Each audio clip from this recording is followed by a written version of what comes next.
Coach, we're talking about being under pressure, and there's no more pressure than ball security and doing a good job of taking care of this thing. Obviously, defensive pressure on the ball is important, but before we get into that, it's really about how I, as the ball carrier, take care of this thing, the 3 points of contact, and then what you're looking for as I'm trying to hold this. Right, well, that's the pressure. When you have the ball, you have the pressure of carrying the whole team with you. Yeah, it's the fate of the entire organization, as you would tell us, just to make sure that everybody knew that pressure was real.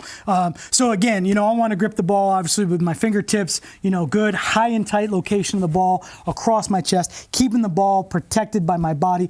Obviously, with shoulder pads on, I'd be able to lower my shoulder pads on contact and protect it even more. But again, just trying to cover as much surface area with the ball as I can with my, eagle claw grip up here, my forearm, and then against my chest cavity, keeping it nice, high and tight here in this location, making it hard for you to get to. 3 points of contact. 1, 2, 3.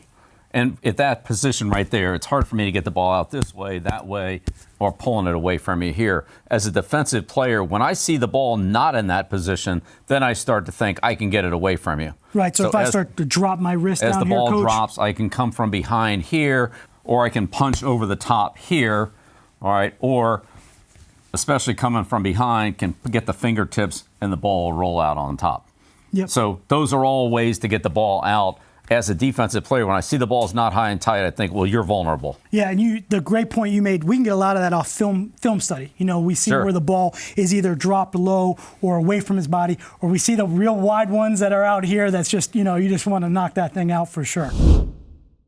Anytime from behind that I can see space between your body and your arm or see the ball even a little bit, then just this motion here or coming down from behind, it's easy to get out. You can't see me because you're running with your eyes forward, but when I see that, my eyes, instead of going for the tackle, I'm going for the strip or the punch out. Yeah, you're in that chase position right there, Coach. It becomes real difficult for me to figure out where you are, and a lot of times I don't see you. I completely forget about where the ball is. Right. So a lot of times a defensive player will just, if you're already tackled by somebody else and I'm coming in as a second man, I can punch through here.